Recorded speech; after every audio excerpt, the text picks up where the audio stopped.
The prince drops the bomb that he's here to nullify their engagement. Normally, an ordinary woman would burst into tears, some would even fly into rage, but Victoria? Nah, she straight up says she won't permit it.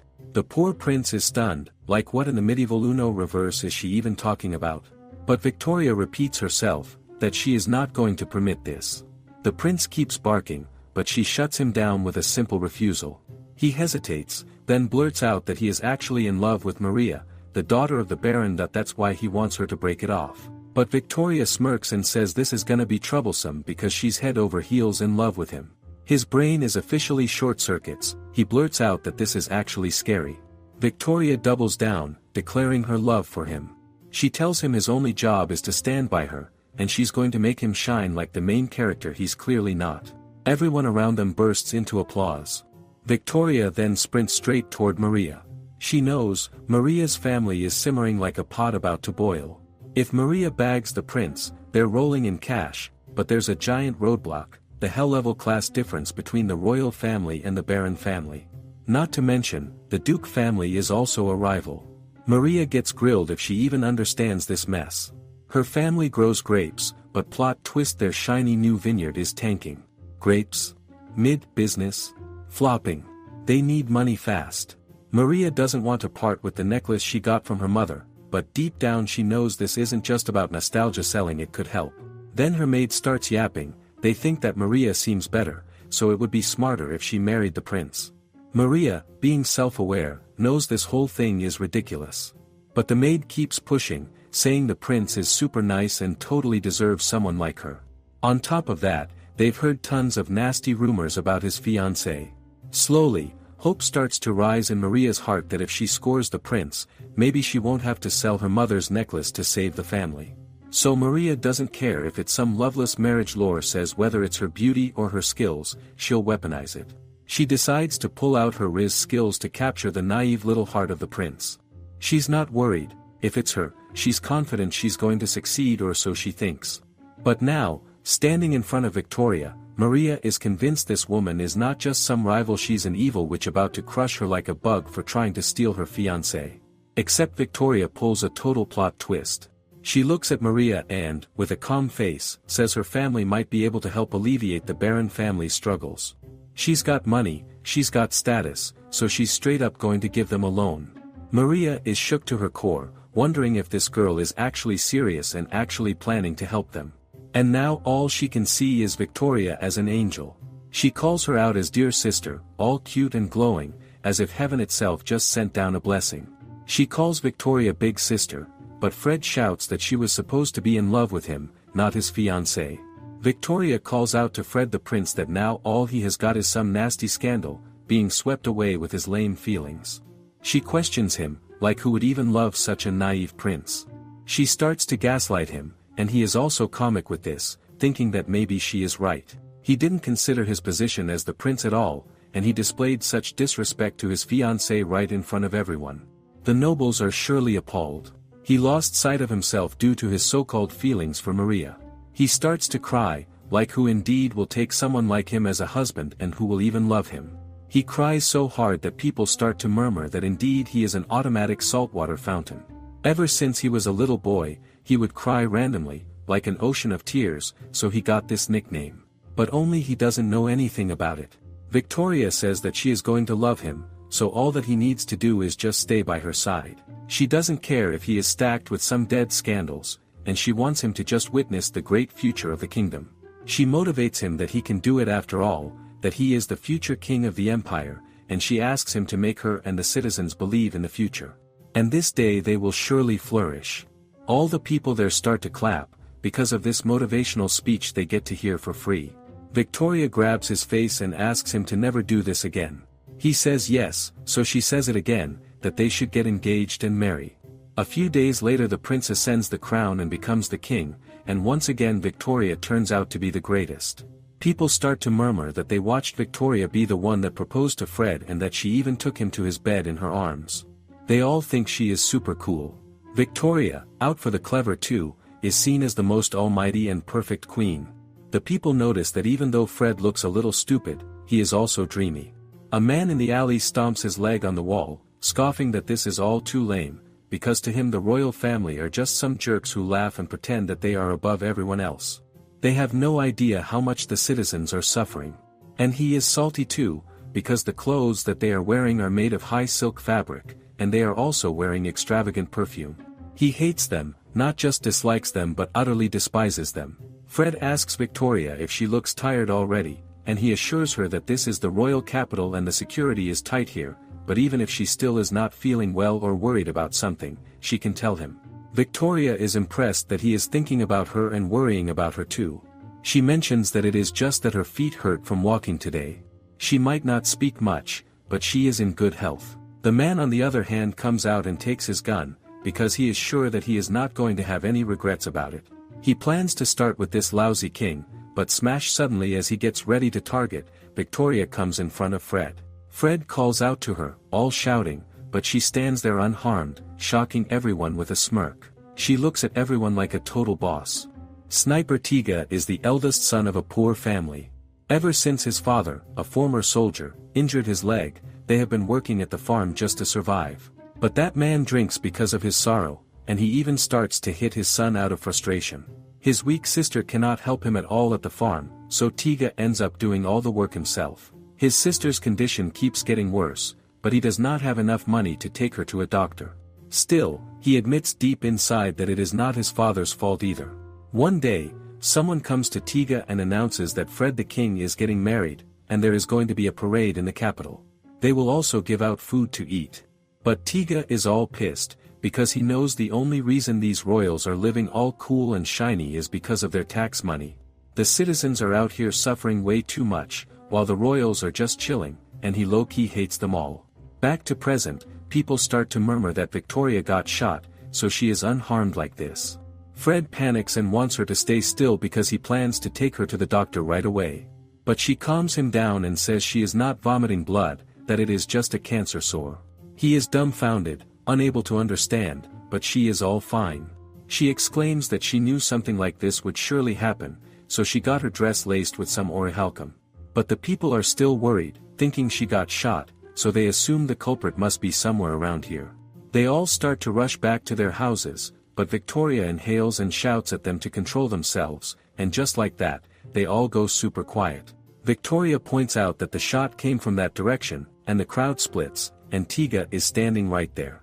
She asks him to come forward, but if he don't plan to come forward, she can drag him in too. Tiga notes that there is no turning back from this place, and he is okay to once again hit the queen, so she goes down with him in history. Fred freaks out and tries to cover her, saying she should step back. But she explains to this fool that the king holds more importance than the queen, so she needs to be his shield. The soldiers come and ask her to move back too, because they claim they will control this situation from here. But she orders them not to move a single step, because this man is serious. If anyone interferes, he will surely shoot the king again. And she is not the type of woman who is going to just stand there and watch her man get hurt, because if there is a single scar on her man, she is going to get it engraved. They all think that she is the one who looks handsome, but realization soon hits Tiga. He starts to insist that he doesn't care how good she looks, because at the end of the day she is a noblewoman. And yet, she has spent a large sum on her stupid dress. She says she is unaware about that, but Tiga snaps back that if she is saying she doesn't even know, then she is that damn hypocrite. He points out that her dress costs a fortune, and he questions who she even thinks she is. Victoria replies that of course she is the queen, so in other words it feels like Tiga just has a problem with her being dressed all elegantly. He shouts that this is so true, that citizens are the ones who work all this damn hard, but the nobles and outsiders are the only ones enjoying the actual life. She understands this point and asks him if he is willing to lay down his life for the country. But within a beat, he shouts that of course he can't do that, because his life is his own. She agrees, saying indeed it is the normal reaction. She points his gun at herself and reminds him that the royals are ready to give up their lives for the country. They even let other countries take them as hostages to protect their citizens, and if they fail, they get killed. She says that in the time of war, some of the feudal lords are the ones that take the main lines, and also the ones who get killed first. And those who are prepared to do so are the ones worthy of being called nobles. This dress she is wearing is not just a fashion statement, it is the determination statement. It is the testimony of nobles who are ready to sacrifice their lives for their people. Everyone is so shocked with her speech, but Fred thinks that Victoria is the only one who would go that far. Still, he doesn't have the guts to say it out loud to her. She comments that the royals and the nobles are all here to protect their people, and they better not forget that she is going to love them, even when they despise her because she is willingly ready to give her life for them. Tiga drops to his knees. Victoria kneels down too and asks him not to look down on himself. She tells him that if it really exhausts him, if living is really this hard, then he can seek something further. And that line hits the people right in the heart, like a literal arrow. Victoria then gets on the horse and declares that she is relaying this truth to all of them. Again, her mouth starts bleeding, making her realize that it feels like she talked way too much. Fred goes to Tiga and pokes him, saying that they are giving out bread and wine, so he should just forget about all of this for now and eat all he wants, and maybe even cheer up. Fred even adds that he is going to arrange a proper investigation about him and the village. Afterwards, Tiga is imprisoned and sent to jail, but with the Queen's help he is released after 3 months. After returning to the village, he accuses the feudal lord of being too demanding with taxes. The feudal lord, who collected taxes through devious means, is convicted of his crimes and sent away somewhere. A few months later, Tiga volunteers to work as a castle guard, with 2 days off every week and no overtime at work. The conditions are good, the pay is fair, and he uses his wages to buy medicine for his sister and father. His sister's condition starts to get much better after the first treatments begin. She is able to laugh again, able to take walks, and she even starts to regain her strength. Tiga thanks the doctor, but the doctor tells him that he should have thanked the sender who asked him to look after his sister. The problem is that Tiga doesn't even know who sent the letter, because the name on it was really weird. And here comes Fred complaining like, was there really no better name to put down than automatic slay Easter generator lovey-dovey eternal love on the letter? But Victoria thinks the name is actually pretty fitting. Fred asks her why she can't just shower him with some love instead. She replies that she is already showering him with so much love in the bed. Fred sighs that he really doesn't get the thing about baking stuff, but Victoria sets down her teacup and finally asks him why he dared to break the engagement with her. He sighs again and explains that she is always so cool and proud, and with that, he lost all his confidence as a man. That's when he met Maria, and she encouraged him, even telling him that he is really manly. She used to give him lunch, even hand him towels after his horse riding, and that's the time when she asked him to choose her in front of everyone if it was okay. That is when his feelings were shaken. Victoria slams the chair and leans in close to him. She assures him that he is really charming, and that he has captivated her so much that he is the reason she is like this. She tells him that he might be a fool, but he is honest, and that is what makes him lovable. She knows that he doesn't actually hate these things. Fred pouts and says he doesn't hate it, so yes. Victoria kisses him, and then he also asks her to let him do something for her once in a while. At this, Victoria smiles, but if he is being truly honest, he can't really get used to her doing these kinds of things for him. She pushes him down on the ground and points out that to her, he is still a man, and he always was. And if he really wishes, she can also hand him a towel and even some lunch. But Fred is still salty over the fact that he just got pushed down by a girl. At a certain parlor, the ladies gossip, spotlight naturally falls on Lady Delphine. They start whispering if she has heard about Victoria and how she is passionate about literally everything in her life. Lady Delphine, who is known for being reserved, admits that a person like her can never act that way, and she is actually low-key envious. Delphine is the beloved mistress of the late king, someone who is famous for not losing her beauty even after aging. Not even the official king knew her real age. One time, a butler casually brought up her age, and the dude got banished on the spot. Since then it became a full-on taboo to discuss anything about her age in the palace. And, honestly, the palace runs on rules of unspoken fear like that. It's kinda like that soldier who once babbled that Lady Victoria is more his type than Lady Delphine. Guess what? He is missing now, vanished into thin air, and because of that incident, this whole comparison thing also became a giant taboo. The ladies sip their tea and think that Victoria really is something else. She's got this insanely strong will, while they, on the other hand, feel way too delicate. But Delphine claps back in her elegant way, saying they have gentlemen to protect them anyway, and being bold is literally the birthright of a man. She milks their sympathy, going full, oh no, fragile her, and even warns that when Victoria attends the soiree, someone as frail as her might get pushed aside by Victoria. The ladies each reassure her, no way that's going to happen, she's literally the most powerful belle of the society court.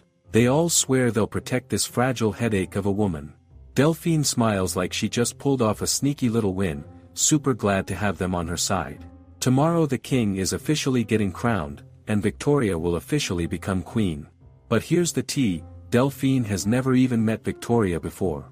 She wonders if Victoria secretly hates her, and then even considers that it might actually be good if Victoria doesn't attend the soiree at all, because, honestly, that would totally put her anxious heart at ease. The other ladies can totally read her mind, this woman just wants to block Victoria from climbing to the soiree.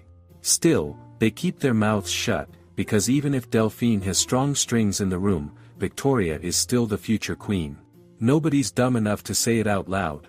But among them sits an absolute airhead named Sarah, who straight up blurts that for Lady Delphine's sake, she is going to help her.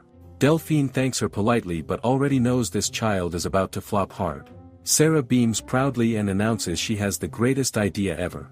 She says she's going to send Victoria a mountain of gifts and then fill them with poisoned food. According to her, Victoria will definitely eat them, get a major stomachache, and won't be able to attend the banquet. But, like girl, what? She's totally forgetting that poison is not stomachache juice, it's literally for killing.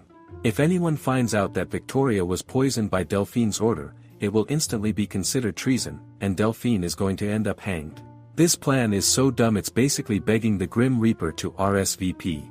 Sarah is way too ready for this, like she literally does not care about anything else. She says they are her knights, so if they are not going to help her today at the Queen's room, then when? Victoria, meanwhile, sees that she got enough gifts and starts wondering if someone is actually out here with good intentions. She first notices ragged clothes, then tea that might have expired, a magic girl, spicy Maya, and even this frog that looks like random garbage. Then she sees wine that straight up screams Peking's brand. Sarah wishes that Victoria would just drink this 10 million gold wine and then suffer from a stomachache, so that she can become Delphine's favorite face in the end. She is so sure that if that happens, Delphine is going to love her even more. For Sarah, though, her master is actually her idol. She is the type of person who is down bad enough to do anything for her idol. Truly, a bothersome fan, because she thinks Delphine is kind even to an idiot like her. A few years ago, Delphine, upon asking around, learned that Sarah is the daughter of the Marquis, and also that no one really likes to get involved with her. But Delphine goes ahead, talks to her, and even says that it is dull to just stand here, so how about she goes to the ladies? At that time, Delphine shared stories with her and even laughed over her silly tales. It was actually a good memory for Sarah.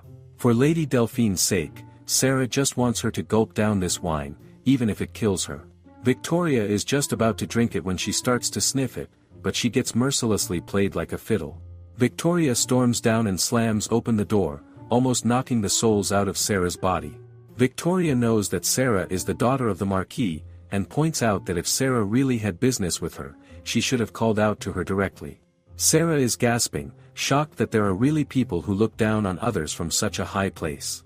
Sarah insists she has nothing to talk to her about, but Victoria argues that she doesn't need to conceal anything. After all, she would not be giving her all these gifts if there was nothing to say. Victoria demands she speak up, because she is going to hear her out. Victoria is literally shaking with a brain full of thoughts, yet also feeling oddly streaky amazing. Sarah tells her that it can be anything.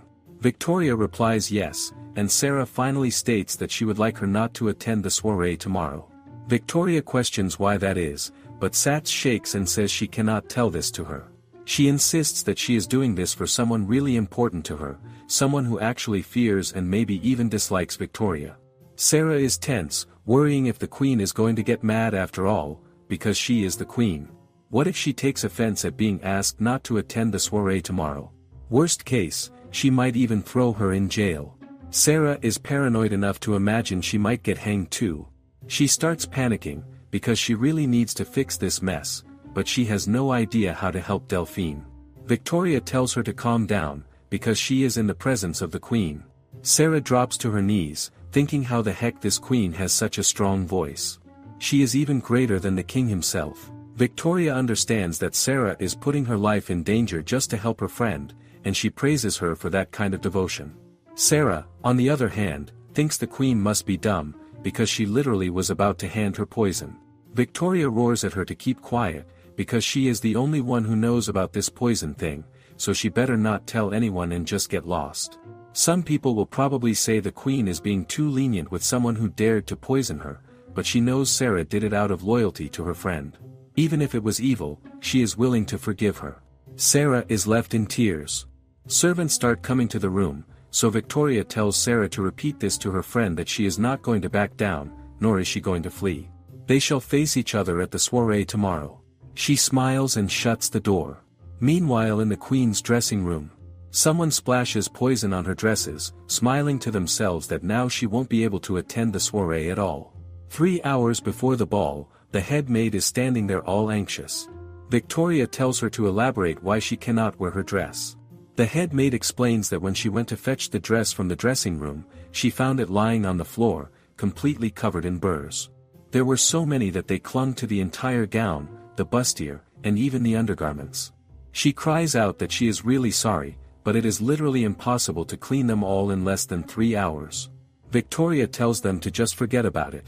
She is not talking about the ball itself, but the dress. She says she is not going to wear a gown at all. Don't worry, though she is not about to pull up to the ball naked either. Everyone, meanwhile, is praising how amazing Delphine looks in her dress. Delphine tells the other ladies that the queen will not be able to attend today's ball because her dress was ruined. She says it with a smile, thinking it was worth the trouble. She never really trusted Sarah to handle something like this, so she had to take the matter into her own hands. If anyone had actually seen her ruining Victoria's dress, her life would have been in danger. But now everything is done, and the queen won't be able to attend the ball. Tonight belongs to Delphine, and the entire social circle is hers. If the queen does not come to the ball, then Delphine's faction will be completely in her favor, because her social circle is the most powerful one. The former king loved her. The current king takes a lot of care of her too. She cannot afford to lose this position. To her, this social circle is like a field that she has cultivated with her own hands. It is her potato field, actually because she is the daughter of a baron, the owner of the potatoes field. She is beautiful and acts sophisticated, but deep down she still feels like a farmer. She used to roam outside, making flower crowns, picking blossoms, and even sucking nectar straight from them. Because of her melons, people often thought of her as a dancer. She used to share her random farming knowledge with total strangers. That's what the former king loved about her, which is why the bewitching farmer's daughter became such a proud mistress. She is feeling super good, basking in the attention everyone is giving her.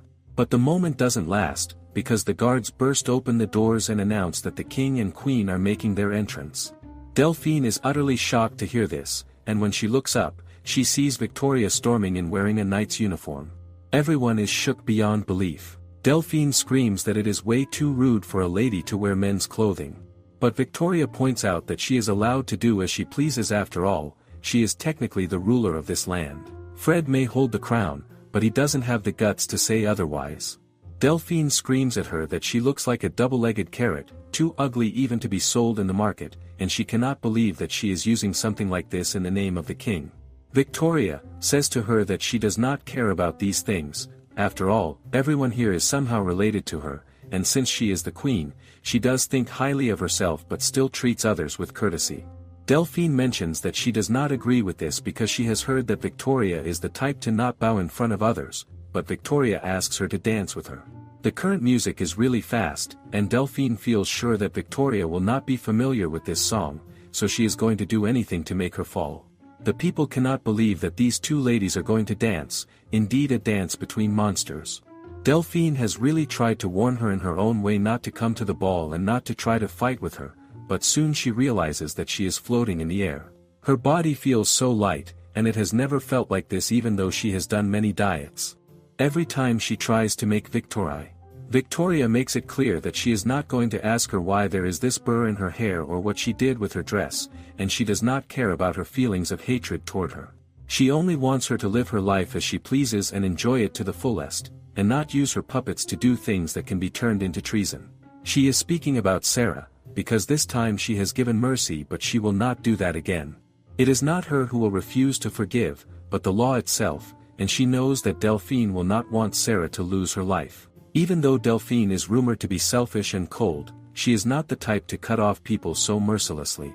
In truth, the butler and the soldier who were said to have gone missing were actually sent to farming, and the harvest has also bloomed because of the mandatory labor. Victoria, while talking to her, can tell that she is really passionate about the things she adores, like Lady Sarah. She could have thrown her out, but she did not, and Victoria really likes this side of her, in fact she loves it. She adds that Delphine has a bewitching physique and great manners, and she really likes those women who work hard on themselves. She admits she has a thing for hard-working women, and if she had been the mistress of the past king, she would have taken her for herself. She asks her to keep in her heart all the things she has said she likes about her, and with a little brush of her hand the dance ends. Delphine is left blushing with how handsome she is. Thus the fight between these two monsters ends, and the victory lies in the mysterious clues of Victoria's way.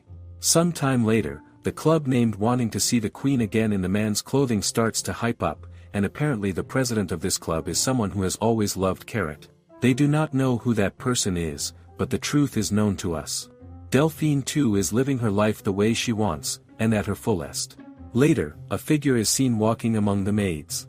The maids look at this person, unable to know who it is. The man walking sees his reflection in the mirror and realizes something strange. He nearly forgot that the maids who had let him come inside also left a kiss on his neck. All this time this person has been traveling alone, and is also lucky, because right at this time the queen is looking for a sorcerer.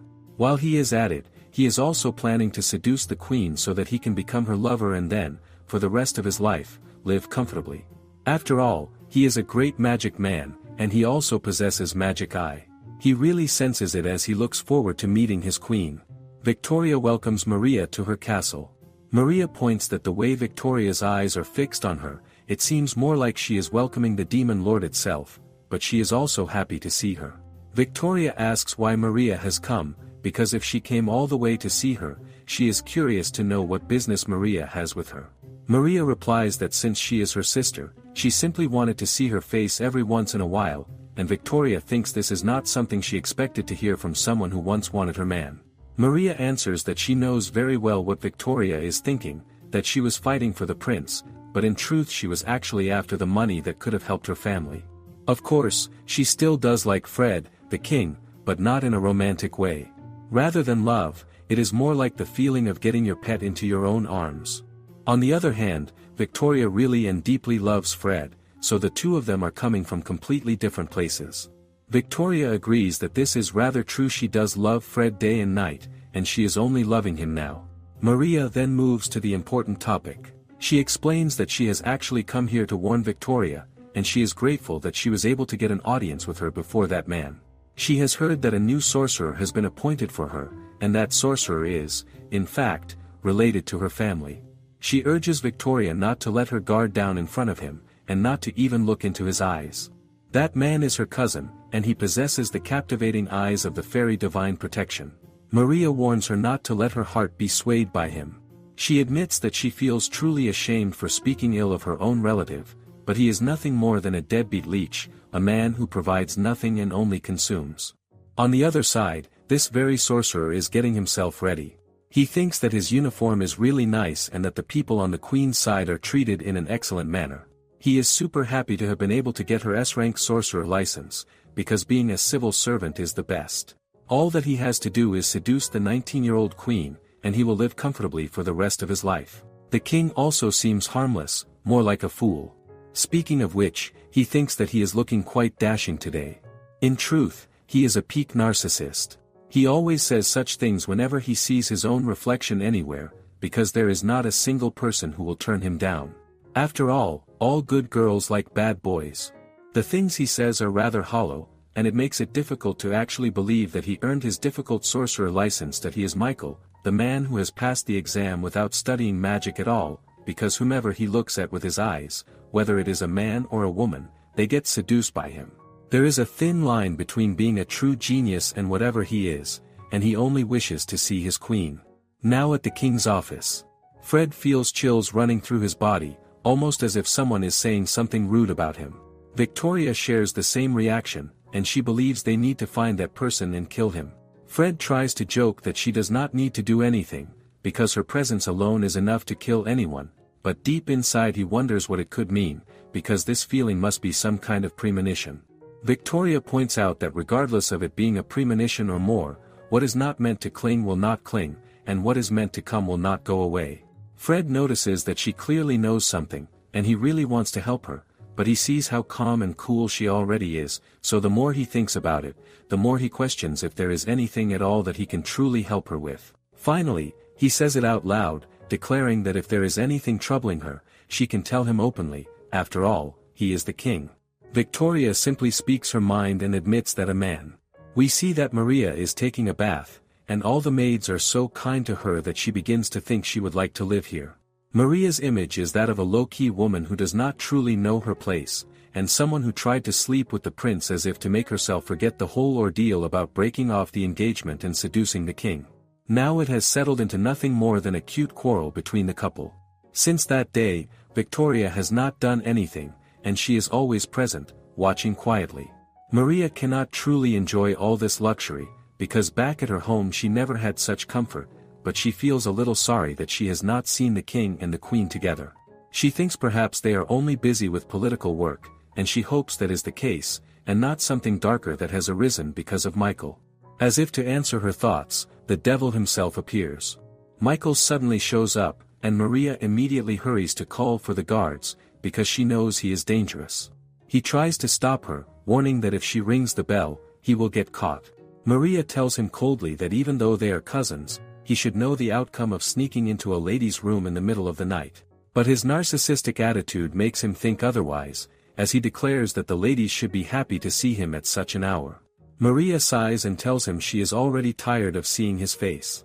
He finally agrees to back down, but he notices with confusion that she is not affected at all by his seduction. He asks her if she said anything unnecessary to the queen. Maria lies smoothly, insisting of course not, that she would never do anything like that. But Michael throws a tantrum, accusing her of lying. He is frustrated, because the queen herself hired him 3 days ago, and yet he has still not met her. It is clear to him that she is deliberately avoiding him. Maria points out calmly that it may simply be because the queen dislikes him. Michael refuses to believe that, claiming there is no way in hell it could be true, because he has never once had to worry about women, even outside the country. He boasts of his magical eyes that seduce anyone, his skincare routine that takes 3 hours every day, his careful makeup, and his outrageous fashion sense that is enough to make women drop at his feet. Maria sighs, admitting in a half-hearted way that she does admire his passion for putting so much effort into his appearance, though in truth his eyes alone are enough to seduce most. Michael replies that he has thought about this deeply and believes that someone like him is best suited to be the queen's lover. On top of that, he argues, he is more than capable of becoming her true consort. Maria's family, he adds, would also gain great benefit from such a connection. Maria stares at him in silence, realizing with unease that this offer is actually very tempting, but she really cannot let him come closer to her sister, so she pushes him out of the window, warning that it is already getting late and he had better do his own work. Seeing him crawling along the wall, she remarks that he will manage just fine even if he turns into a cicada. Michael finally understands that she is trying to interfere in his affairs, yet he assures her that he is absolutely going to make her queen fall in love with him. He even declares that he is going to take her in by revealing the secret of how to achieve silk-like, milky smooth skin, for after all, there is not a single girl who would fail to fall for his charm. She sighs at his persistence, knowing that despite having the gift of seduction, his actual flirting skills remain as mediocre as ever. 3 days later, at the back of the palace, Victoria mentions to Fred that she wished to go outside. Fred immediately questions her, asking if she has started to grow tired of being looked after so carefully. Victoria explains that this is not at all what she is saying, but Fred insists that she cannot go outside, because if she does, another man may try to come for her. Victoria, filled with unshaken energy, counters by asking how he can even think that she would love another man when she is already so deeply in love with him. Fred grows more serious, telling her that she still needs to wait much longer, for just now he has requested the alchemist to make an anti-magic ring that will cancel out all seduction magic. Until it is ready, she must remain inside the palace. Yet Victoria, playful and sincere, claims that there is no need to go so far, especially not to the point of serving her himself. He argues, what if that man comes in disguise as a maid or any other servant? The meals he brings taste bitter, almost unbearable, and he himself feels like he might vomit them out. But to his surprise, he sees Victoria eating with perfect ease. Fred confesses that he knows it is a cruel thing to have her locked inside here and to make her eat such unappealing food. Victoria only smiles in return, reminding him that a meal made by one's lover can never be truly bad.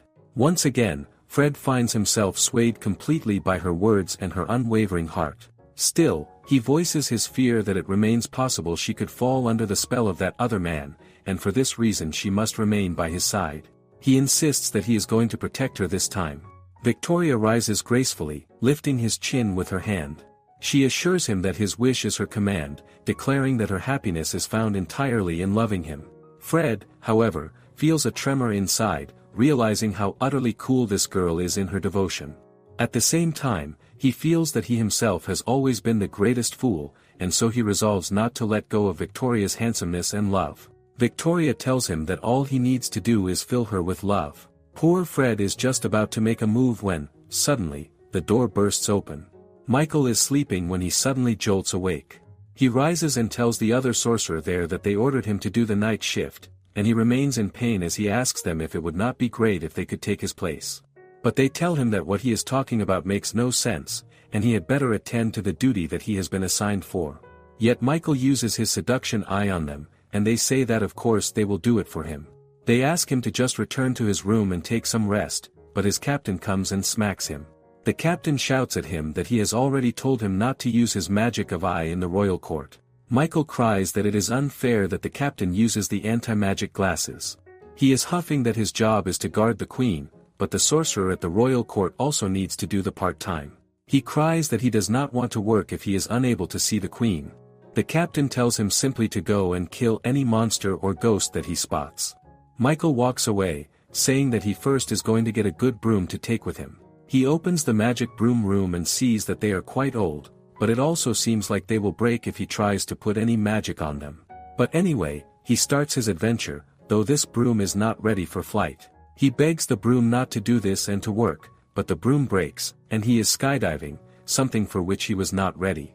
He is crying that if he does not use magic, he is really going to die.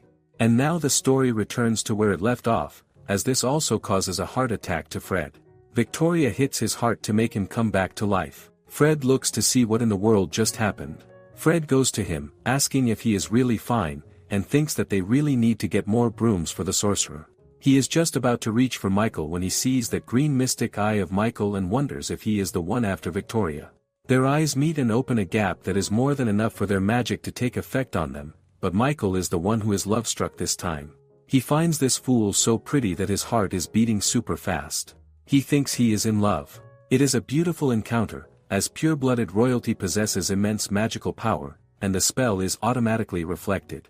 Thus Fred is completely protected from the spell. Michael is out of his mind to see Fred. He knows that he likes girls, but he really cannot stop thinking about Fred after seeing his face, that bright brown hair, that hot body, and those long lashes. Fred asks him if by any chance he is related to Victoria. Michael says that this is right, as he wanted to be the queen sorcerer personally, but now he is more interested in Fred, and he asks if they can get a private room. Victoria shouts at him to restrain himself, as all these things are only allowed to be done to Fred by her. Michael asks that if so, then she is the queen, and she says yes, and Fred is her spouse. This reminds Michael that he actually came to use his eyes on the queen, and all wobbly, he walks toward her, getting super close. He asks her why they do not become lovers, because the king might have lovely milk tea-colored hair, but it does not match her honey-colored hair. And he is going to brush her hair every day and also make her wear the matching outfits with that, and he is quite the devoted type, so he asks her to let him attend to her, but Michael notices that this is not working on her at all, and he feels that his charm is repelled, as smoothly as rubber repels the electric current. He also is getting the feeling that his magic is not working at all. Fred comes between them and asks Michael to get away from her, but as soon as Michael's eyes fall on Fred, his button switches. He states to the king that he does not want to dress the queen but that he will be having much more fun in dressing up the king, and he is sure that he is going to look good in anything that Michael makes him wear. He totally wants to do it right now. Victoria glares at Michael, demanding with her eyes that he remove his hand from her man. This single action is enough to make both of them tremble. She pulls Fred toward herself and reveals that she is actually quite peaceful, but the fact that Michael dared to make a pass at her man right in front of her is something she is not going to accept. She draws the dagger from Fred and shouts at Michael, challenging him to face her and fight, because she is the only one who is allowed to walk with Fred. Michael becomes truly terrified of her demon-like aura. Until now, not a single person has dared to complain against him. People always obeyed what he told them to do, and they always thought he was a rather cool man. He has always been spoiled, always given everything no matter what he does. Everyone indulges him, and his mother also adored him, always doting on him. He was not sure whether it was because of his eyes, though in truth, due to his father's orders, he was thrown into the academy. After that, he never saw his mother again. He never feels guilty for anything, since he thinks it is not really his fault. After all, he reasons that it is the people's fault for falling head over heels for him. He is immensely talented and spoiled, a brat who bottles up all his feelings of guilt and hides them, so that others cannot see through those eyes. Yet still, not a single person has ever scolded him until now. Victoria scoffs at him, and at this single thought, Michael falls to his knees and declares that he is truly sorry and that he got ahead of himself. Victoria remarks that this is good, and she accepts his apology. Still, she cannot let anyone else covet her man. She wishes the people to love their ruler, and she also knows that the robe Fred is wearing marks him as a member of the mages. Therefore, if Michael truly loves his ruler, he must allow himself to be taken as a mage who adores their ruler. In turn, she will allow him to become hers as well. Michael becomes teary-eyed and calls her dear sister. Victoria permits him to use that title only in this moment. Just then, Maria arrives. She explains that she has heard Michael broke down the building while flying, so she has come to check upon her. She sees that Michael is still there and orders him to leave. After all, Victoria is only her sister, and Maria now properly understands the situation. She steps forward and delivers a harsh slap across Michael's face. He cries out that this is the worst thing she has done to his beautiful face. Maria turns to Victoria, and seeing this, she declares that everything is settled. She will go back to her room and will also take her foolish cousin with her. The king and queen are watching them while Michael shouts that he still has matters to discuss with the queen. Fred calls out to Victoria. She responds by reflecting aloud that, after hearing the conversation between Fred and the mage, she realizes she also has weaknesses. Even she is not free from weakness, whether he believes it or not. Fred thinks to himself that if she is considered weak, then so is that legendary dragon he has been hearing rumors about, wherever that may be. Even god-slaying heroes and giants from the age of the gods would be considered weak by that metric, but he don't say that out loud and assures her that if there are weaknesses, he will help her to strengthen them, since she has always done the same for him. He promises to return the favor. Victoria tells him that there is something only he can do for her, and that is to remain by her side always and also to die by her side. He may stray if he likes, but he must know that he must always return to her. In short, they must stay together forever. And once again, the scene confirms that Victoria is the greatest in the world.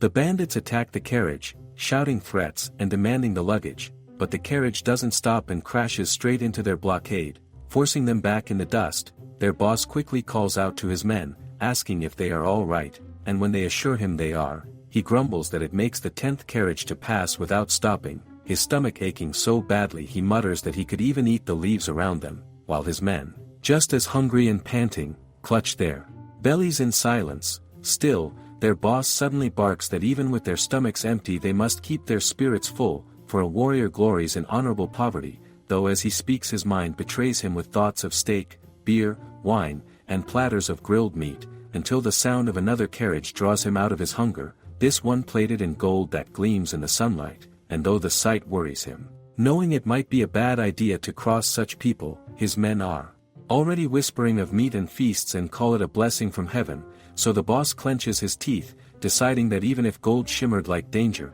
no omelet could ever be made without breaking eggs. This time the bandits don't wait to be ignored, they lunge at the carriage first, blades flashing and shouts ringing out, but the guards leap down to fight back, one of them snarling that these thieves stink. A thief reels at the insult, demanding how he could say such a thing to people they've only just met, protesting that even thieves have feelings, yet the guard snaps back that those who stink, stink, leaving the thief blinking in innocent confusion as he asks if they really smell that bad. Finally the guard waves him off, saying he won't insult him further but that he should go home and take a bath immediately, though the thief still can't help asking if it's really that bad, until his partner barks at George, "This isn't the time for nonsense," and jerks his chin toward the carriage, reminding him that it's plated in gold and must be stuffed with treasures. But before greed can take hold, George pauses, sniffing at the air and murmuring that he smells something nice, and then the whole gang stiffens as the door swings open and Victoria steps out, her presence freezing them in place. Their eyes widen, faces burning red as they stare, one stammering to compliment her hands, another blurting that he feels like he's falling in love. They are struck dumb by how beautiful she is, so beautiful it makes them want to cheer for her instead of rob her. But their boss, with audacity and hungry eyes, steps forward and promises with a grin that they'll treat her real well, only to be pierced by her cold gaze as she repeats his words back. He's going to treat her well, is he? And in an instant, a chill runs down their spines as they realize the woman before them is crazy. She has such a strong aura coming from her, her whole body shining. Suddenly the boss grabs one of Victoria's guards and presses a blade to his neck, though the man looks more annoyed by the sting of the boss's breath than the weapon itself. Victoria watches, unimpressed, before saying he should take her along with the money and goods, and in return release all the guards. Her voice is so steady and authoritative that the boss falters, then snaps back that she should know her place. Her place, she repeats flatly, before stating she is the queen of this country and that he should treat her accordingly. Meanwhile, back at the palace, word reaches the court, and the moment the men inform His Highness that the queen has been taken by bandits, the king's entire face darkens with wrath. Nobody expected the serene king to make his anger so public. His maid tries to calm him, insisting the queen will be fine, but he is too far gone to listen, his thoughts spiraling as he wonders what he will do if something terrible happens to Victoria. He hasn't even taken the initiative to do such and such with her. And even though it was their neighboring territory, he shouldn't have let her out of the castle so carelessly. Maybe he should have heard Mikhail accompany her. He quickly whirls around and asks the man around where did the queen disappear. The man replies near the forest on the border of Gloria, and asks him what are his orders for mobilizing the army. He quickly orders him to send out a squad of guardian sorcerers and everyone they have had on standby, and he will accompany them too. The maid panics and blurts out if he's really going by himself, but before she can say more he cuts her off, declaring that he will be going, his wife is in danger, and as the king he has to act. After the queen got kidnapped like a run-of-the-mill princess. The image of her as queen ruler has fallen from Frederick's head. He swings onto the horse like some storybook prince off to save a damsel in distress. Meanwhile, Victoria sits on a plush sofa like the queen she is, calmly eating the snacks and remarking that they're simple but a pretty good health food. George beams and replies that he's glad she likes them, while the other bandits watch in disbelief, one muttering that she's still keeping up the queen act, and the other scoffs that George is acting like a complete servant. There's no way she's truly a queen. Zoff believes there's no way that a queen would be this gusty. A queen should be more delicate and weak. But then he finds himself staring and color rises to his cheeks. The more he looks at her, the more she seems like a good woman. He makes him feel like doing something to her. She's like a jewel in dunghill. Or a pearl in a seafood market. He just wants to hold her hand. They all stare, thoughts going where they ought not. Even the others admit, in their heads, that they want to feel her touch. The boss, sensing the shift, snaps at them to cut the shameless thinking. He barks the warrior glories in honorable poverty. Even if they are starved for food or women, they shouldn't be consumed by their greed. George asks innocently what's a warrior. Zoff calls his name, while Jean blurts out that there's big trouble. Zoff leans close to George and murmurs that the queen seems to like those dried grapes, ordering him to search the deepest underground food stores and bring more. If he can't find any, he must turn over every nook and cranny. George murmurs he's so thoughtful, while Jean huffs that Ted ate some poison mushrooms and ran into the forest. The men, convinced there's no one left to stop them, tell themselves the woman is their spoil of war and that they can get away with a little. One whispers that he just wants to see her legs. Victoria, calm, says she's had enough hospitality, is satisfied, and now wants to be taken back to her castle. Jean snorts and tells her to stop messing around. There's no way they will let her go and dares her to roll up that pretty dress and show what's underneath. She lifts her leg and, without hesitation, slams it into his face. He collapses to the ground. Zoff recoils, furious and shocked, stepping forward to warn her not to mess around with them and threatens to tear that dress to pieces. The boss, stunned by Zoff's behavior, starts to demand what the hell they think they're doing, but the words die in his throat when Zoff swings to cut her dress and instead his own sword snaps clean in half. Victoria only gives a smug smile, remarking that breaking his blade on her dress is a strange way of showing hospitality. The men freeze, wide-eyed at how the weapon shattered, yet even in their shock they remain stubborn, muttering that if it's the last thing they do, they're going to see her legs, while the boss can only stand there, telling them to knock it off. He knows they shouldn't have laid hands on that woman. Meeting her for the first time reminds him of the time they fought the Kraken when they were in the East Ocean. Well, it was just that she had already orichalcum into her dress. It's the queen's favorite orichalcum dress. Zoff trembles, saying even one-hit kill attack wasn't enough to work. And survival of the fittest genes attack was repelled. George mumbles and Grilled Meat said George is going to war. They just use whatever slogans they want to. Suddenly, Victoria lifts her sword and announces now it is her turn. The boss's jaw drops in shock at the sight of that giant glowing sword. He recognizes the legendary holy sword Excalibur that has been passed down through the royal family for generations. Victoria simply replies no, this is just a sword. She just liked the gold color. They wonder if this is a hobby of hers. If the wielder is a ruler, then the sword somehow starts to resemble a holy blade.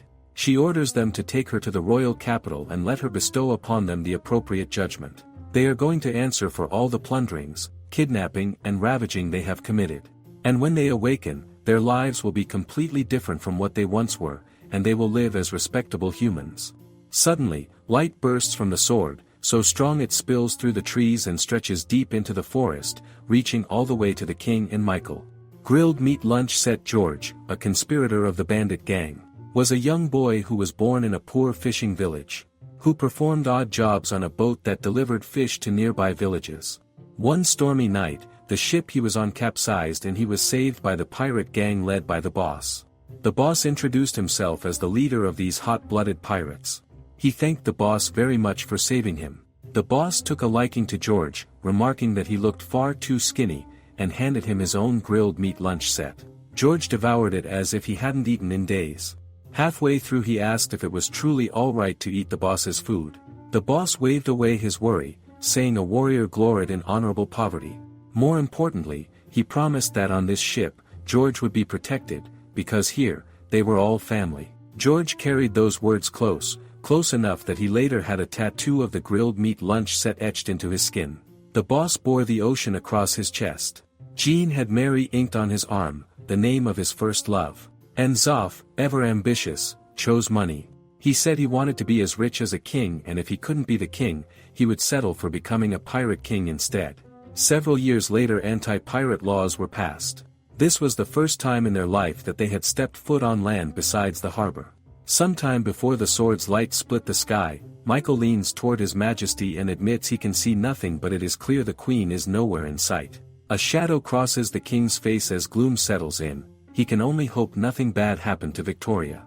Mikhail, however, is less concerned about what happened to the Queen and more concerned about what the Queenie might have done to whoever dared kidnap her. Fred scoffs, ridiculous. She is still a 19-year-old woman and asks just who does he think she is. Michael quickly says a ruler.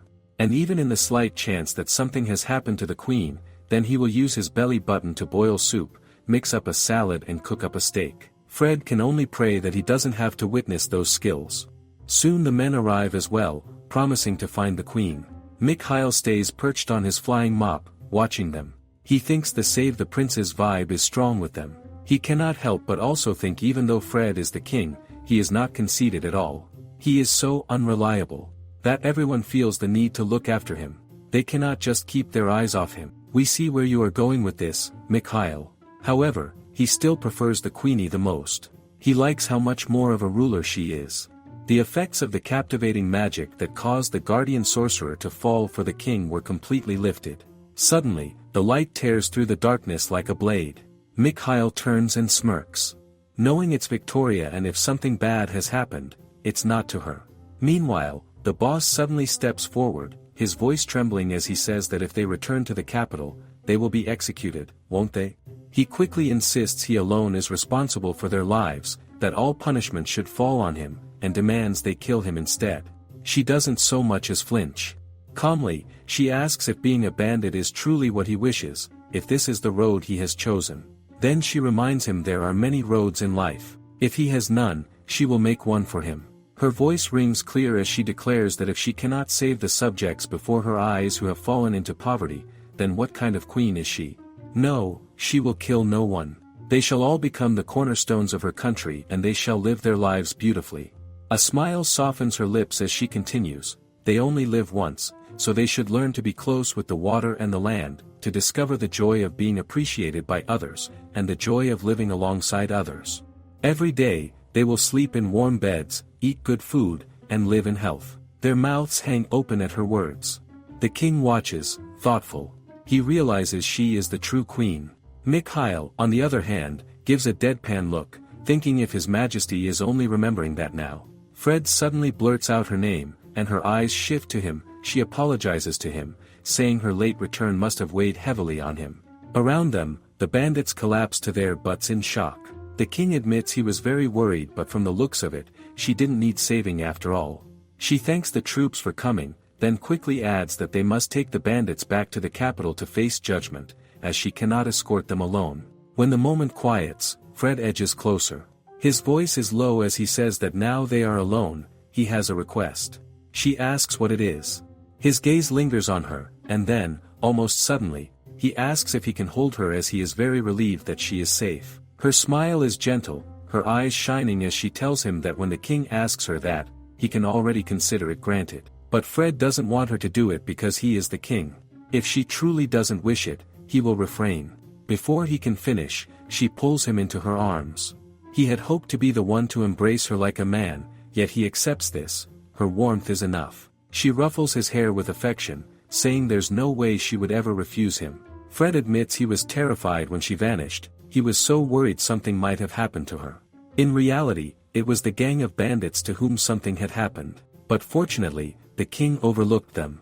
She smiles and says she won't let anything happen to her. And even if something did happen to her, he's the only one she would allow it from. She will never let anyone besides her partner do anything to her. She speaks too soon, for the next moment an arrow strikes her and she collapses before Fred's eyes, his body shaking as he calls out for help, but she sits up almost at once and murmurs that it is rather effective while Fred, staring at her back, grumbles not this again. She says yes, even her undergarments are made of orichalcum, though this is the first time she has seen an arrowhead forged from orichalcum ultra next, and she calmly observes that few could obtain such a weapon since it would take money, foreign contacts, and personal connections, which means someone with influence clearly wishes her harm. She orders the guards to hurry back to the castle for she must speak with the one who dared shoot her, and Mikhail watches, thinking she is not just hyped but the very definition of hype itself. She rises to her feet and declares they will return to the castle at once. Fred, however, exhales and, without warning, lifts her into his arms, startling her. He explains that she's been walking slowly for some time, so her feet must be hurting. She protests softly that she would be fine without him carrying her, but he cuts her off, telling her to stay put. She teases that sympathizing with one's partner is a laborious task, unaware that they are giving a show of royal love to others. As they're all watching the king holding the queen in a bridal carry. Some days later, the bandits bring fish, and an old woman thanks Jean for all the effort they have been putting in since coming to the village. Her words brighten Jean's face with joy. Zoff adds that the watering of the fields is going well too. Then they turn to the boss and ask if he is hungry. The boss replies that when a warrior works, he grows hungry. Zoff smirks and says he is no warrior. The former pirates who have been dispatched to work at this peaceful seaside fishing village have completely opened their hearts to the villagers living with them in harmony. The boss grins, thinking of George, and says he is probably doing just fine. George, who always wanted to be realistic and live life to the fullest, has decided to become a soldier. In the cafeteria, he quickly turns to the other soldiers and asks if they sell grilled meat lunch sets. Unfortunately, they do not. Meanwhile, in a certain mansion, a man is informed about the mission. Annoyed, he mutters that the troublesome young woman is a stubborn survivor, even after he went through all the trouble of ordering that very expensive orichalcum ultra next. The person asks if it is possible to order more orichalcum. He barks that he doesn't need it, that he was a fool to think he could rely on products from the demon country. He tells the person in front of him that he hears people from his country are skilled at curses. Akash should be able to deal with that queen once and for all. He declares to make preparations before the queen returns and not to fail him this time. The person smiles and replies as he wishes, calling him a valued customer. On the other hand, Victoria sprawls across the entire bed. Fred sits in the corner, watching her with concern, certain she looks more drained than usual. She admits that her body feels unbearably heavy. She would love to deal with the assassin, but she fears she has been poisoned. The poison spreads through her veins, leaving her unable to move. Fred's eyes widen in panic, and he blurts out why she didn't tell him sooner. She can't just keep something like this to herself. He's acting like the mother of a child keeping secrets. She shuts her eyes and murmurs that she managed to endure it somehow, relying on willpower alone. Fred only panics more, demanding why she is always like this, before insisting he will call for a medic immediately. She believes these symptoms are a curse, a medic won't be of any help. It was likely some form of ancient spell woven with moth magic and poison. Later when Michael comes, he says they don't see curses anymore. Honestly, they are just relics of a bygone era. No one uses them nowadays. If spells were like oranges, curses would be the old crusty ones. Victoria murmurs she never imagined someone would use a method as old as straw dolls against her. Fred repeats strawdors. Labradors, but no, that's a dog. Matadors. Once again, no, that's a bullfighter. She repeats that she said straw dolls. Fred says he gets that it's a curse, but how do they break it? She replies she doesn't know. The curse doesn't seem deadly, and its effects so far have been rather weak. That's what happens when they rely on willpower rather than spells. Fred asks if their goal is just to eliminate her. She asks who knows they need more information. And then she asks Fred if they have any important plans for the next few days. Looking confused, he asks important plans. She clarifies any diplomatic missions or assemblies, for example. Anything they would both be expected to attend. He thinks about it and recalls the aristocratic assembly. They were due to discuss a series of topics there the day after tomorrow. If he recalls correctly, both the House of Lords and the House of Commons will be raising several issues. She is certain some of those topics may prove difficult to discuss in her presence. Casually playing with his hair, she admits she fears she won't be able to accompany him. Her body still refuses to move. She is not opposed to traveling by bridal carry, though she thinks that might be a little gaudy, even for them. If anything happens, he will be fighting alone, and she wants to know if he can manage that. He takes her hand and replies that he can. There is nothing he loves more than walking beside her, that has always been his place in life. Now, he may not be able to do what she does, but he can try. With a worried look, he adds that she really is a damsel in distress this time, so she needs to wait here. Her gaze drifts to the plate, and she asks about the shiny brown pieces on it. He blushes, explaining that she hasn't eaten anything since returning to the castle, so he thought to bring her something and peeled an apple for her. It took him a while to cut, so the color changed a little. She ends up smiling and says it is delicious. They say good things come to those who wait, and so she shall. Victoria prays she will recover quickly and return to his side. Out in the hallway, Fred drifts into his own thoughts, determined to gather as much information as possible before the assembly. Fred snaps out of his thoughts when a girl approaches, smiling as she says it has been so long. He frowns and replies that he doesn't recall them ever meeting. She, however, insists she remembers him clearly. In any case, she explains, she has been instructed to serve here as the head handmaiden of the inner palace. Head handmaiden. A post filled by the daughter of a reputable family attending to the queen consort. However, that is mere pretext. In fact, many know she will one day be asked to serve as the king's concubine. Or so, the rumors go at least. Fred says he wasn't informed of this and that he will have to confirm it with whoever appointed her. She murmurs how cold that sounds, though she supposes she cannot blame him if he truly didn't know. Then she asks him to allow her to explain, suddenly stepping into his personal space. With a soft smile, she says that if he is so kind, he needs to follow her. Fred catches the scent coming from her. It isn't perfume, not flowery, but something almost like sunshine. He mutters that she smells like a cat. In other words, he said, she smelled fusty.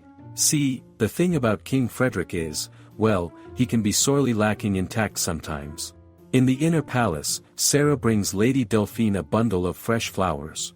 Delphine doesn't spare them a glance and instead points out that Sarah's dress is covered in about as much mud as a freshly pulled carrot. Sarah flushes and admits she tripped and fell on her way there, but the super nice princess kindly lent her a handkerchief. A princess? Delphine repeats, her tone curious. Sarah confirms it and adds that she must return the handkerchief. She also mentions that later, the princess asked if they could get along and even told her name. Lady Delphine asks if this princess happened to have fair skin, black hair, and beauty like a lily of the valley. Sarah beams and says that is correct. Lady Delphine thinks to herself that it seems the boar has come down from the mountains, and she warns Sarah to be careful. That girl, she declares, is the finest example of a pretty pretender, and tells her to remember that the purest flowers always contain a hint of poison. The girl asks His Majesty if speaking with her is truly such a chore, insisting that as the head handmaiden they will need to share a deep connection, yet His Majesty answers that such a moment can wait until they share tea with the Queen. Undeterred, she counters that it cannot be just the two of them, but Fred reminds her that as the Queen's attendant she will already have plenty of chances to be alone with her. And when she suddenly presses her palms against his chest, wondering why is his body so hard, Fred abruptly recalls he has not asked her name. Perhaps she mentioned it once, but he requests she repeat it. She thinks he just drew the winning tie. Not only did her advances fail, he doesn't really care about her at all. She realizes she doesn't have a chance and replies her name is Mireille Huppert, but she is too stubborn to admit defeat, forcing herself to believe she has not yet failed. Every man she has ever met has bent to her will.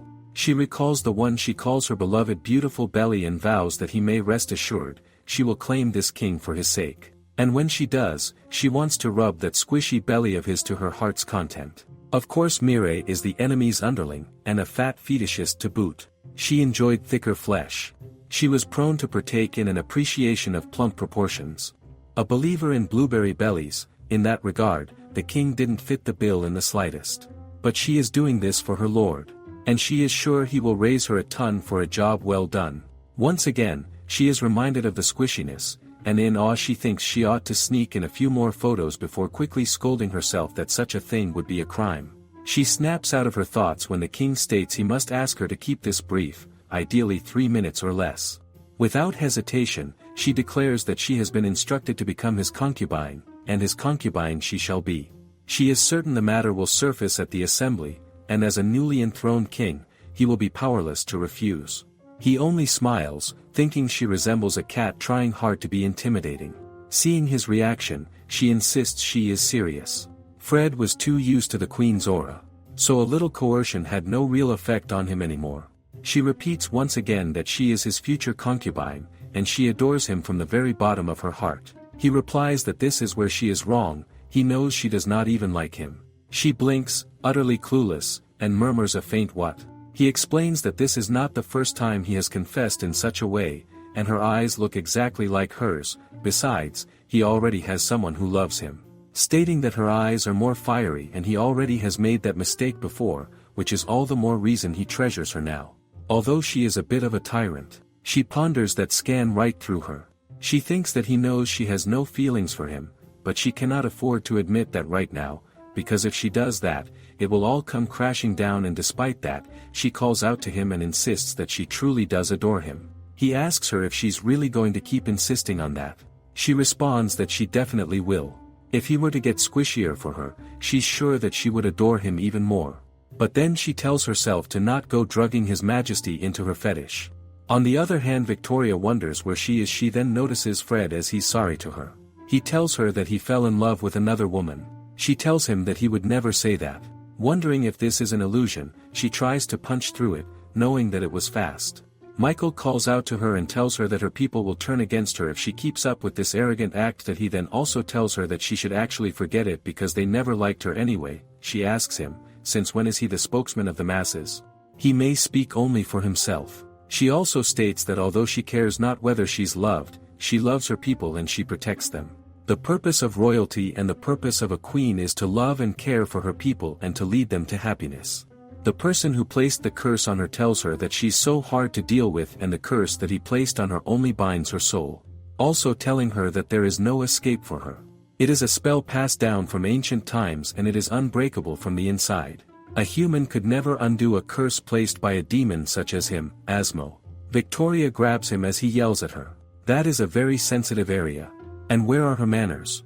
Also telling her that a young lady like her has no business touching it. She responds that how is she calling people by their race, asking what curse did he place on her. He yells back at Victoria that it is an old one, perfect for a princess like her, and any sleeping princess under this curse will have to lock it. The only way to wake up is to put her lips on his. In other words, he's the only prince that can free her from this dream. Victoria responds that she sees. He asks where is she sitting. Victoria tells him that she does not think of herself as a princess and currently she is a queen consort. A knight to those in need, they shall say. And she knows herself to be the greatest knight of them all. He realizes that she has got confidence. She thinks that she is the savior and not the damsel in distress. That is enough to tear down the curse from the inside. He does say that is against the rule and this is why he hates her. Dirty adults, they are all cheaters, Victoria ponders. There he goes, bursting into a childish tantrum. She grabs him and asks him if he is talking about cheaters. She states that she used no tricks and this is simply her love. He starts shivering, knowing that is not fair. He tells her that she will pay for this and he will never forget the shame that she put him through. He glares at her as she mentions that she fears she may forget about it rather quickly. He tells her that she is so insufferable. For Victoria to lift a curse with love. Having achieved this almost fairy tale-like ending on her own, the queen left her cursed cage with a leisurely step. Perfect for a princess may have been the wrong choice of curse here. Fred is told that there's a matter on which the aristocratic council is in agreement and they would like to hear his opinion. In regard to the head handmaiden, he is questioned how he would feel about assigning Lady Mireille of House Huppert to the post. He states that he has his queen and he shall not take a concubine. Everyone tells him that this is no real issue. A king must have a number of direct descendants, and there is no guarantee that the queen will bear healthy children. The apple does not fall from the tree. They tell her that the people's trust is in him, also stating that they will gather the finest women in the room. So what man would not wish for a harem? He is told that House Huppert is a distant relative of the royal family. He would find no greater line age in which to find a concubine. He is questioned why does not he simply appoint her as a head handmaiden for now and leave the question of his concubine for a later date. Flood is aware that it is true that restricting himself to the queen is a poor decision for the kingdom. He apologizes to them, stating that he truly has no intention of taking anyone but his queen. The person tells him that is such enviable devotion and he's rather jealous of him, stating that he would not give to be the object of such affection himself. Fred mentions that politically speaking, taking a concubine is the correct decision, and he understands that much. The people tell him to please, then consider House Huppert, reminding him that all men dream of harems. Fred slams the table and states that all men do dream of harems, and he's well aware of that. But he shall never take a woman other than the Queen Victoria. He understands their concerns surrounding his successors, and he is sure having many princesses would aid their foreign relationship, but he does not think he would be capable of handling that many women, much less love them. He may be kind, but he is also just one man and he will love his queen and no one else. Not only that, but he wants to be the only one to receive her love. He does not want her relations with other women to deprive him of Victoria's love. If a lady were allowed into the inner palace and the king did not come to visit her, she would be saddened and many would fight over who would or who would not bear the king's children. He does not see that as a good thing.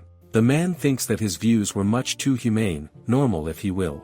They were simple, naive beliefs, but they were firm. He thought that Fred would be just another gullible fool, but his resolve is strong. And he believed that if they could simply restrain the queen, controlling the king would be the child's play. Fred also mentions that besides, if he takes another woman and they cannot make a child, then it would be more of an issue. In fact, even with Victoria, he's not too great at things. The people tell her that they all know what she's like and asks him to allow them to send him some of their vigor-strengthening snake drink. Fred tells them that he will do his best to sort out the offspring issue. If he really wanted to, he could make a whole sports team. The people tell him that they wish him luck with that, knowing that his steadfast devotion to a single woman is most honorable indeed. He also adds to avoid breaking the hearts of any ladies, he requests that they withdraw this motion. As if Lady Huber, instead of serving as a handmaiden, he suggests that she start her career at Lady Delphine's villa. The man tells him that if it is possible, he would like to talk with him alone. Fred tells him to meet him later behind the palace. The people wonders what confession is this. That man is annoyed knowing that this plan failed and he did not think that Fred would bluntly reject her. He even let her squish his part that it was not worth it. Still, he's aware that she's as pretty as a lily with the most womanly of auras. He thought he had found the perfect woman to seize upon the king's weakness, so how could she even fail? He wonders if it was the queen's work, knowing that she should be bedridden for days from the curse. He grits his teeth, thinking that he may have underestimated that man. That is when Victoria appears. He is shocked to see her as she tells him that indeed it is her who is standing here and shows him an arrow, asking if he recognizes this arrow. He tells her that he has never seen it in his life. She questions if that is the case, stating that she does not mind him feigning ignorance, but her spouse won't be so lenient. She tells him that Fred is a kind man, but he can be rather volatile. If Fred knew that he was her assailant, that he may go berserk. That man calls out to her saying that he is sorry to say that, but what evidence does she have against him? He thinks that she could not possibly have any, the child of a student from the arts class, his brother-in-law's niece's friend's maid's, elderly neighbor's grandson ordered that arrow, and he left yesterday for a year-long holiday in the kingdom to the south, knowing that her culprit is currently struggling in the southern seas. She then asks him was the child of a student from the art class, his brother-in-law's niece's friend's maid's elderly neighbor's grandson. She asks me if that is correct. He finds it impossible. She tells him that child was so elated to be traveling to the south that he kept singing the praises of a certain rotund nobleman who had made his dreams come true to anyone who would listen. She tells him that he would be surprised. He is the last remaining plump nobleman in the realm. All other aristocrats are infatuated with their gains. Knowing it is becoming quite an issue really. She tells him that he is the only possible suspect. That he tells her to hold it, stating that this is all mere conjecture. He tells her that he has no time for her driver and if she would excuse him as he has to attend to his majesty. She asks him if he wishes to die by Fred's hand himself, stating that he is not yet fully convinced that he is the culprit. This summons will likely be to ask some leading questions. Brandon finds it impossible. She tells him that he should let the truth slip and he will regret it.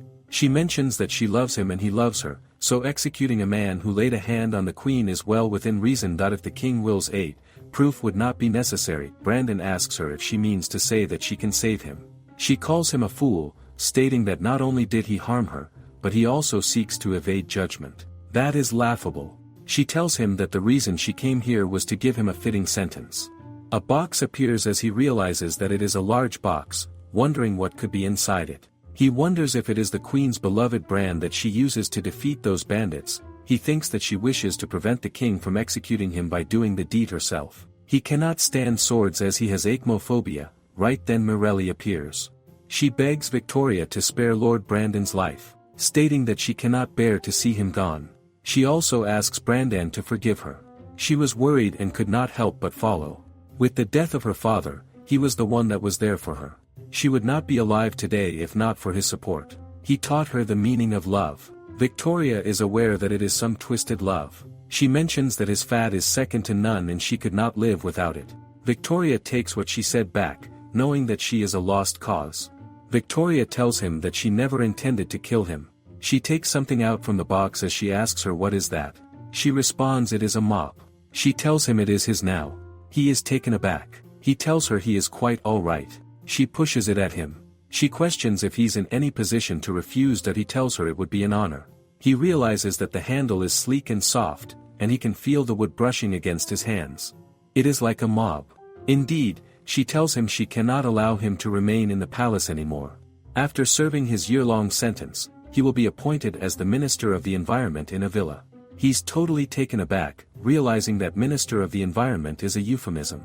Aside from a small amount of gardening, his duties would mostly consist of cleaning bathrooms. That he's totally taken aback and asks her that is true. She tells him that is correct. She appoints him as a toilet minister. He is aware she is not one to mimic words. He asks her if she would dare to insult him that much. But Mireille tells him that he would be as wonderful as a toilet cleaner too. He asks her to be silent and stop rubbing. Victoria questions could a man who has been in power for so long truly be so incompetent. She asks him if he means to say that he's not worthy of the role, then he should become Ministry of the Environment. Gardens and toilets alike would fall into chaos. He becomes angry, telling her to not underestimate him. He clenches his fist and tells her of course he can do it. He is perfectly capable of anything that he sets his mind to. He will make every bathroom in the villa or in the entire palace shine brighter than the sun. He will create the most refreshing of gardens, blooming with lovely flowers. Wounds, ailments, curses and poison, all will be cleansed the moment she sets foot inside. Morelli tells him that he is wonderful. Victoria mentions that by her authority there shall be his punishment, and she is sure he will fulfill his duties to perfection no matter the post, telling him that he should see the error of his ways, repent and live a life of integrity.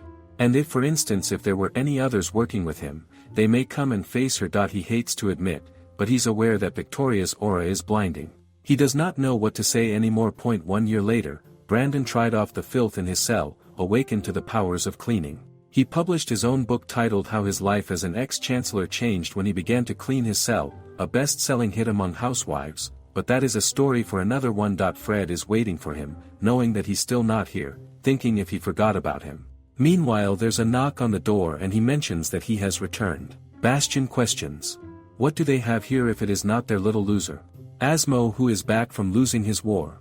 He asks him what is he doing here. He questions him. Was not he out on another mission? He states with his skills, he was able to fulfill his duties rather quickly. He has already been praised for his efforts. Asmo tells him to not touch him as he reeks and he should go fold his laundry or do something. Bastian starts crying, stating that he's so mean. Such scattering words from his little loser hurts. Asmo yells at him, telling him to shut up and that he will finish her off with an even stronger curse this time, but he's being teased, stating that everyone says that before they get deleted. He asks to get more time. He calls out to his lord, but he tells him that he's already aware what he means to say, that so he should go scram like a good little loser. He mentions that he shall fulfill this task himself. He will travel to see this queen. He wonders if they usually eat humans, as he guesses they would be pretty fast. He tells Osmo to leave it to him, the Monsignor. And that concludes the video today. Make sure to leave a like and subscribe. Leave a comment if you want another part.